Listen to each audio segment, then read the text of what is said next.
Good afternoon. I'm Dennis Galucki.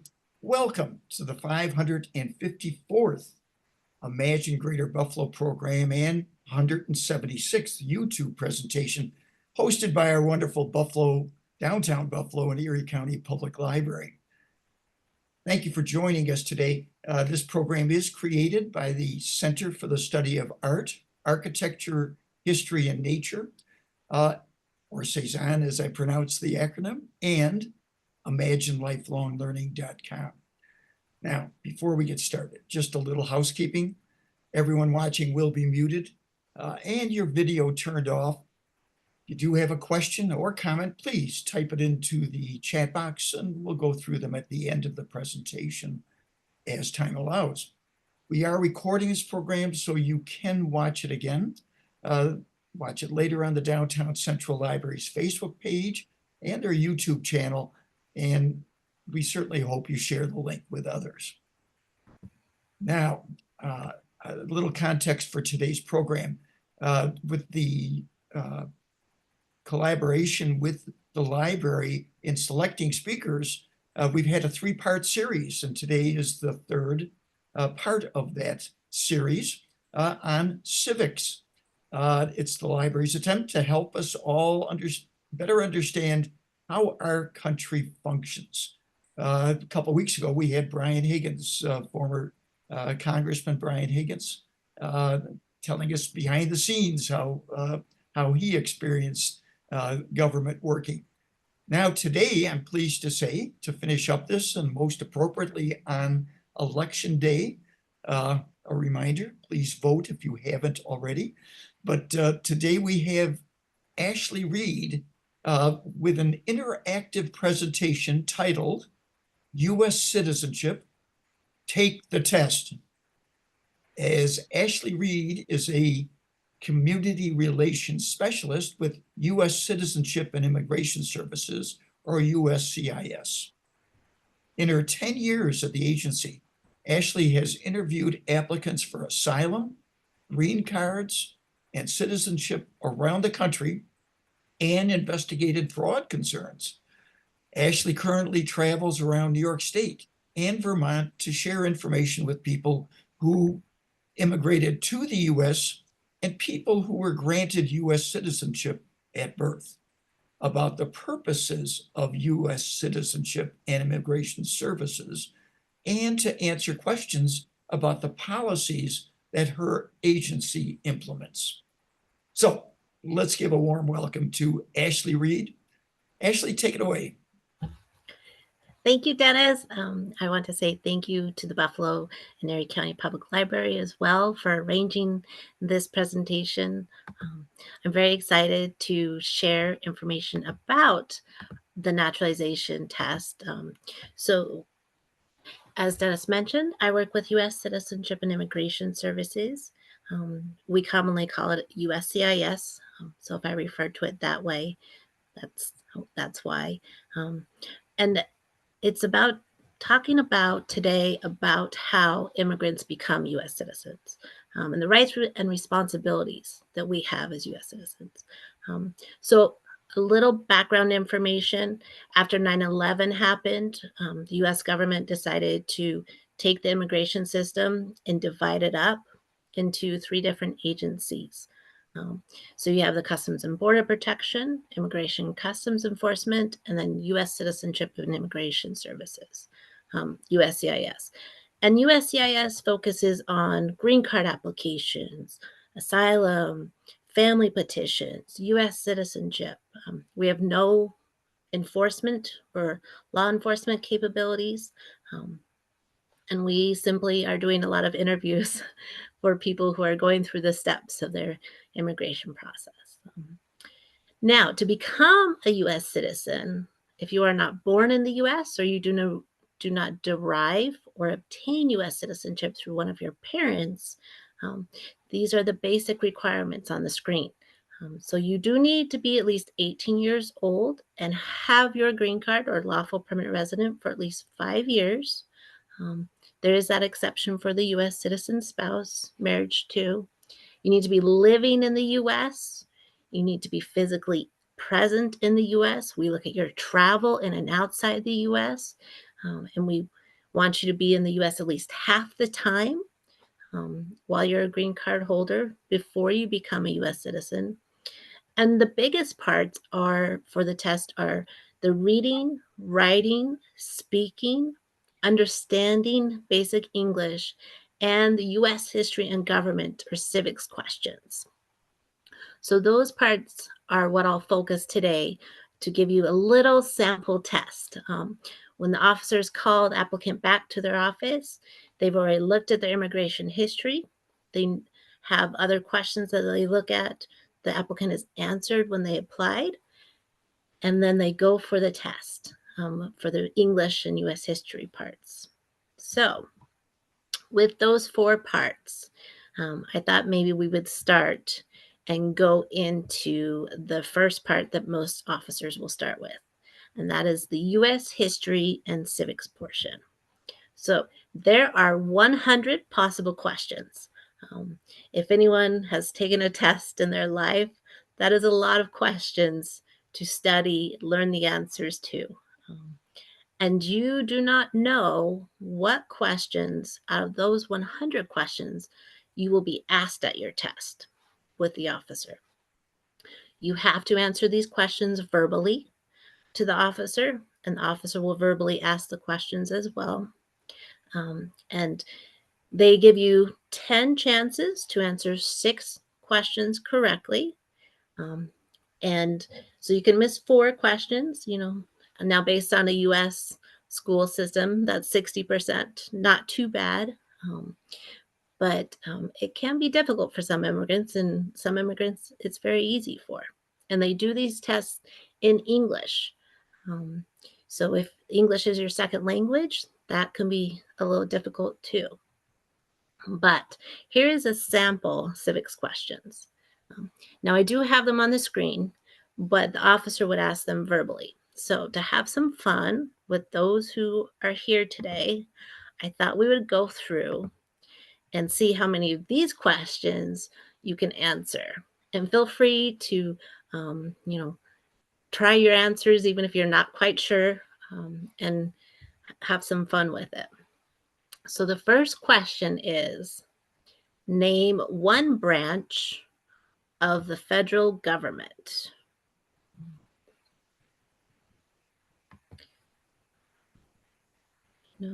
There's also, you can type it in the chat box too if you want, if that's easier as well. Let's see. Okay. So the answer could be one of multiple. Judicial. I see. Yes, judicial. That would be a correct answer. The other correct answers could be the legislative, executive, president, Congress, or the courts. And you only need to say one of those. So here's the second question. How many amendments does the U.S. Constitution have? And I had to look this one up when I started this job, because I did not remember from high school civics class. So, oh, 27. That's correct. Okay. So if you're in your test and so far you've got 2 questions correct, you need 4 more correct. What is the rule of law?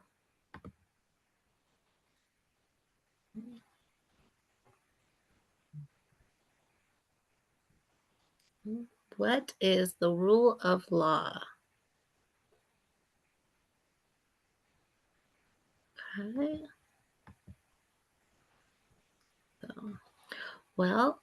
So I'll go ahead and give this to you. So it can be everyone must follow the law. No one is above the law. Leaders must obey the law, and government must obey the law. And the applicant could say any one of those. So let's go for the next one. What does the president's cabinet do?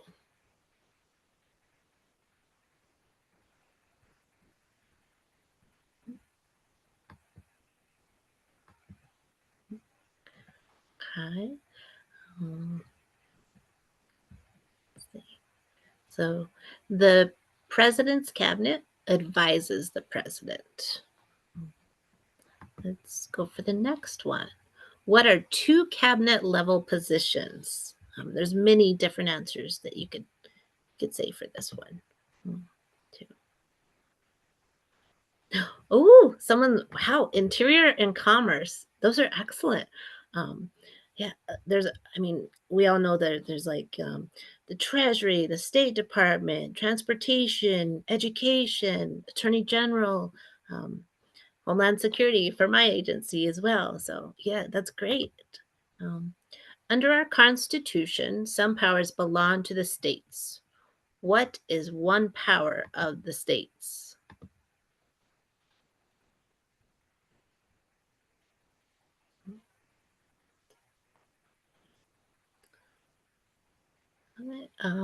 So this could be education, it could be police or um, fire department under safety, driver's licenses. Each state has their own rules for giving out driver's licenses, and also zoning or land use in their states as well.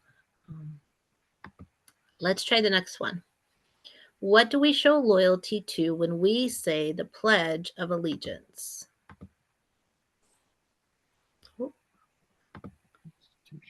The flag. Yes, excellent. The flag. Absolutely. Oh, I see voting. Um, in a way, voting is handled by the states. So yeah, you could have that too. Yeah. But the flag, the USA, excellent. Number 8. What happened at the Constitution Convention?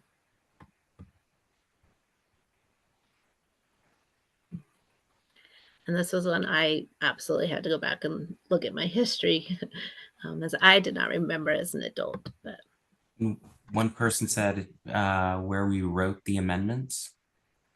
um, well, not yeah, the amendments and the Constitution. Yes, yes, that would be acceptable. Yes, and the Constitution was written, um, as the amendments came a little later, after the Constitution. But and then number 9, name one war fought by the United States in the 1800s.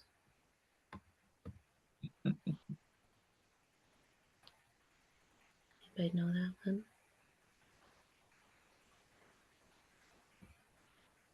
1800s.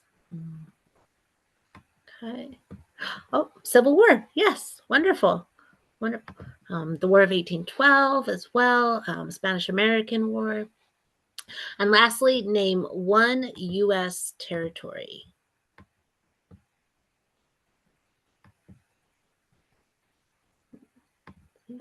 Puerto Rico. Well done. Well done. So, um, you know, it looks like based on the answers, absolutely the applicant would have had the 6 correct. So this is a good way to kind of test your knowledge about our government, our U.S. history. And I always encourage applicants to test their friends and family who have gone to school in the U.S. to see what you remember, or what they remember, because there are times applicants learn something and then us as U.S. citizens who go to school here, we don't remember. So it can be a good refresher for ourselves too. So for now, the reading the sentence part, once the applicant finishes civics questions, officer would move on to the reading a sentence. And the applicant has 3 chances to correctly read a sentence. And these words here on the screen, these are the words that we use to make up a sentence. So the applicant has to learn how to read all of these words. They do not know what words will be in the sentence or sentences. They have the chance to read at their test. And so here is just a sample sentence as well to give you an idea.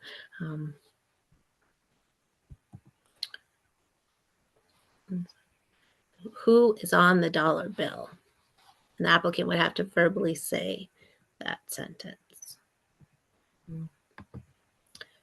Now, if they did not say that correctly, then the officer would have a second sentence for them to read. And they have the 3 chances. Now, for writing a sentence, we do this on an iPad now, unless people prefer to write with a pen and paper. And you have 3 tries, 3 attempts to correctly write a sentence as well, just like with the reading with the 3 tries. And these are the words that we use in writing sentences. So we have sentences that are short, and one example of that is we pay taxes. We have sentences that are longer, like Lincoln was president during the Civil War. So the applicant spends time learning all of these words and how to write them. The spelling can be a little off or incorrect as long as the meaning of the word is still the same. So Lincoln was president during the Civil War is probably the most difficult sentence given to applicants to read, and the we pay taxes is the most simple sentence, or to write, excuse me. And if you have questions, please, please feel free to ask. But so when you have done the civics or history questions and you've done the reading and writing portion, there's still one part for the test to help the officer know whether the applicant has enough English knowledge, and that is their application questions. So when they send in their application, there is an application called the Form N400, and I just want to bring that up for a moment so that you can see how the questions vary for people, and also kind of that maybe it's not as easy as you may think. So the application, and the officer goes through the whole application at the interview. It starts out very simple and they ask the applicant, tell me your name and any other names you've used. And they'll ask, your date of birth and the country you were born. And then they'll ask about, your address. Where do you live? How long have you lived there? They'll ask about the person's marital history. Are you married? What is your spouse's name? Has your spouse been married before? And they ask for all that information of when you got married, your spouse's date of birth, your spouse's address. They ask about your children. How many children do you have? The names of the children. And all of that information is gone through during their test. So they also ask about employment in schools, travel, trips outside the US, because part of the requirement is to make sure you are living in the US, you are physically in the US at least half the time with your green card. And this part right here, the part 9, this is probably the most difficult part for the applicants. These questions use big words. So if you are a basic English speaker or learner, these can be a little difficult. And we often have applicants fail on this part. So have you ever claimed to be a US citizen? It's asking about voting. Do you pay your taxes? We ask about if you've ever been involved with any groups trying to take down governments. We ask about being involved with groups that use weapons, killing, trying to hurt people. And the officer asks these questions. The applicant has to answer yes or no. And if they say they have been in the military, the officer might ask, okay, what did you do in the military? What years were you in the military? And all of this is part of their test. They ask questions also about any crimes that you've committed or helped people to commit. Anything with police, ever been in handcuffs? All of those questions, all that history of someone's life is included in the test. And, if you do not answer these questions honestly, then we can and we will deny your application for U.S. citizenship too. Um, so it's not always just the parts of the reading, writing, and history questions that most people think. It's a it's a full evaluation of the person and their background and their history. And then, the last part of this with these questions, it asks about, do you support the Constitution and government of the U.S.? Do you understand the oath of allegiance? Are you willing to take the oath of allegiance? If the U.S. government requires you, are you willing to carry weapons and fight? Are you willing to do something like work for the Red Cross or work in hospitals or help save people from floods, anything like that? And it really comes down to, are you willing to be a member of our society, help the government when they ask? And if the applicant can answer all those questions, along with passing the reading, writing, and history questions, then we will approve them for U.S. citizenship. And we will send them a notice to take the oath of allegiance and become a new citizen at a ceremony with other people who have also passed. So one thing I always like to show people is the oath of allegiance that people have to take to become a U.S. citizen.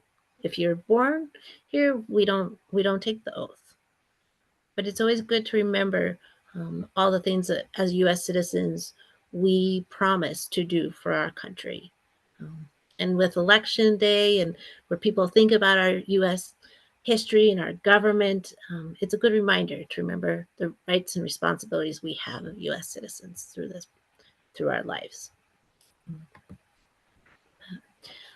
So with the oath up on the screen, people will take that at their ceremonies. They'll become U.S. citizens. They'll receive their naturalization certificate. And for them, their immigration process is over. And they can go about their lives and live as U.S. citizens.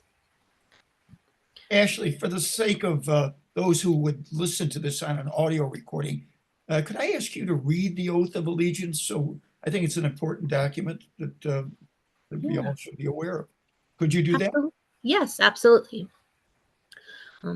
I hereby declare on oath that I absolutely and entirely renounce and abjure all allegiance and fidelity to any foreign prince, potentate, state, or sovereignty of whom or which I have heretofore been a subject or citizen, that I will support and defend the Constitution and laws of the United States of America against all enemies, foreign and domestic, that I will bear true faith and allegiance to the same, that I will bear arms on behalf of the United States when required by the law, that I will perform non-combatant service in the armed forces of the United States when required by the law, that I will perform work of national importance under civilian direction when required by the law, and that I take this obligation freely without any mental reservation or purpose of evasion, so help me God. Thank you. Just it's quite moving to see people say these words, and oftentimes they do cry because it is so meaningful, and even myself, I'm choked up a little bit because as you think about everything with it. So.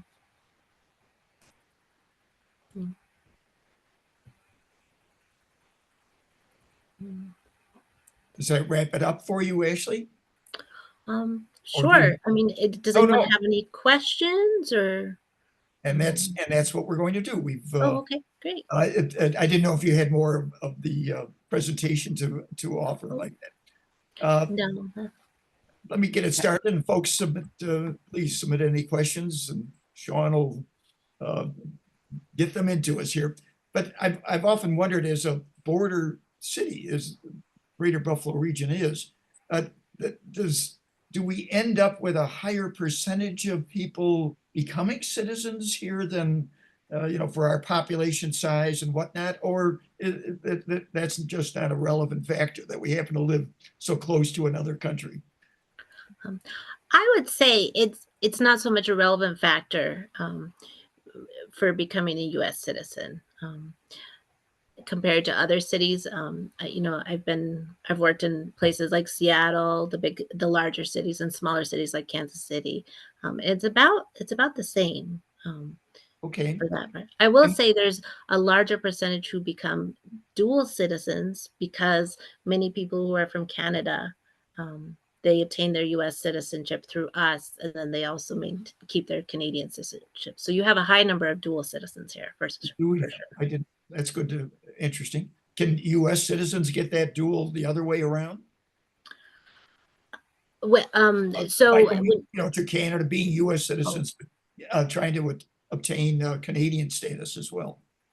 yes, yes. I know their process is a little different, and from what I've heard from people, it can be a little bit more difficult. Um, Mhm. for Canadian. My husband worked in Canada for years with the U.S. government, and he said landing status in Canada was quite difficult. So I think Interesting. ours might be a little easier. Okay. Sean, Yeah. how are we doing? Some questions? Yeah, we've got a few questions here. So, first one, what happens if a person lies on the N-400 form and is naturalized? Is there a follow-up to determine the accuracy of the answers? So before we schedule someone for a ceremony, and that's the step that actually become a U.S. citizen, um, we do a thorough background check. So even if they come in and lie on the questions of the Form N-400, we know they're lying before. Um, there are people, we've actually had war criminals who have lied to us about their involvement. And then years later, there's another part, Department of Justice has gone through the process of taking away their US citizenship. Um, but yes, I mean, we do know going into the interview 90% of the time when people are lying and not telling us the truth Hmm. based on our background investigations before the interview. And another question, if someone fails the citizenship test, can they take it again? Is there a waiting period before they can try again? So each time you send in that Form N-400, you get 2 tries to take all the parts of the test. So if you do not pass one part of the test, the second time you come back, you only take that part you did not pass. Um, if you fail after those 2 times, you have to reapply and start again. But you can send in that application as many times as you want. Um, in Seattle, we actually had a gentleman who applied 7 times to become a U.S. citizen, and he finally succeeded on the 13th try. So, absolutely, keep trying. So I'm going to add, just coming from the immigration space myself, a lot of folks don't know the differences between, whether you're a refugee or asylum seeker. Could you go over like kind of those classifications a little bit? Good, Sean. Oh, sure.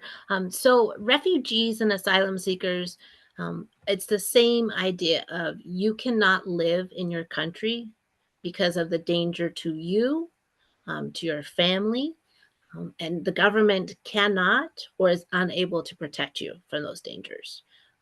So the difference between the two is if you are a refugee, you are going to officials and applying for status outside of the U.S. The asylum, it's the same idea of the protection, but you are in the United States, or you come to the U.S. border and say, I am afraid to live in my country. I cannot go back. But those are the two differences between, and it's the overall same meaning of the two. Thank you. And another question, I'm from Canada and have had several trips back and forth. How detailed does the information have to be? Well, so our systems show your travel. And really, what we tell people who, especially if you're going back and forth between Canada, is give us your best estimate of how many days are you in Canada, and when those travel trips may be. And we'll work with you to figure out, make sure you're in the US physically for half the time. So it's not a problem. That happens quite often, especially in the border city. For sure, for sure. Um, and some people are having some audio issues, so I'll try to get that figured out for all of you. Ashlee, you can still hear me, right? I can. Okay. Yes. Okay. And you can hear me, Dennis? Okay, good. Well, yeah. We'll try to get that figured out. There is another question, though, a lot of curiosity here. How many people become citizens each year? Oh gosh, I think last year it was over 2 million across the country. Um, you have ceremonies in places like Boston where they'll do 3,000 citizens in the TD arena where the Boston Bruins and the Boston Celtics play, all the way to the small ceremonies where maybe you have 30 to 40 people in a courtroom. But yeah, about 2 million last year. So who knows how many this year. So what what is the just working in this field, kind of like what's the most memorable moment for you personally? Um, I would say the most memorable moment was the gentleman I mentioned who applied 7 times. He came to the US as a refugee from Vietnam. He had no schooling before coming to the US. He was 63 years old, and he'd only had his green card for about 10 years. And to see that determination to continuously keep trying for something he desperately wanted, and then all the officers in the office knew him by the end. So to have him walk out of the office and the officer shout, "He passed!" Everyone went out and clapped for him as he walked out down the hallway to go outside into the waiting room. And even in the waiting room, people were like, "What's going on? Why is everybody clapping for him?" But that was by far the best moment to see someone like achieve their dream, and he had tears. I'm gonna cry, but it was beautiful. That was the best moment. Thank you. That's awesome. That's it for questions in the Good. chat. Thank you. I've attended an inauguration or a ceremony, a citizenship ceremony at the uh, Theodore Roosevelt inaugural site, and there was a person dressed playing the role of TR, and he was part of the ceremony, and he really built some history into it, so that it's a very moving ceremony. I mean, if people haven't done it, keep your eyes open for one happening. They should publicize them more so that the general public can just experience it. It's worth doing. But I do have to ask one last question. If are there hard numbers from different areas of the world that we accept on an annual basis for citizenship? If you're in the UK, is that one thing? If you're in Iran or the Middle East, is that another? Eastern European, how does that work in terms of knowing that you have a decent chance or no chance for becoming a U.S. citizen? Well, I mean, for U.S. citizenship, it doesn't matter on your country. Um, it's all across the board. And a lot of times different cities have higher numbers from certain countries because of the populations that settle there. Um, for what was talked about a little before with refugees coming from different countries, the president sets the cap or the number that they'll accept each year. But even then, it's refugees from all over the world. So it's not so much a particular country. But I mean, we do have a program called the Diversity Lottery. So that is for countries that we do not have many people from traditionally or historically. And those countries, the citizens can apply for that lottery to win a green card to the US. And they have to complete the equivalent of a high school education in their home country to be eligible. But that changes each year. I know a lot of Ethiopians, Eritreans have come through that program, but um, so for those are kind of the country specific type of thing. But other than just becoming a U.S. citizen, it's across the board. Good. Well, this was most appropriate as we wind up our civics program here, three-part civics program. So Ashlee, thank you again for being our wrap-up personality here to present this program, and greatly appreciate it. All right, folks, thanks for joining us today, and we hope you'll join us next week, November 12th, on Zoom, where we'll be joined by Christina Orsi. She's the president of the John R. Oshai Foundation, and I'm going to title her presentation, Responding to May 14th. So, I'm Dennis Galucki. Be well and good day, and make sure you vote. Yes, go vote. Thank you, and have a wonderful day. Thank you for inviting us. Thank you for presenting. Well done. Thank you.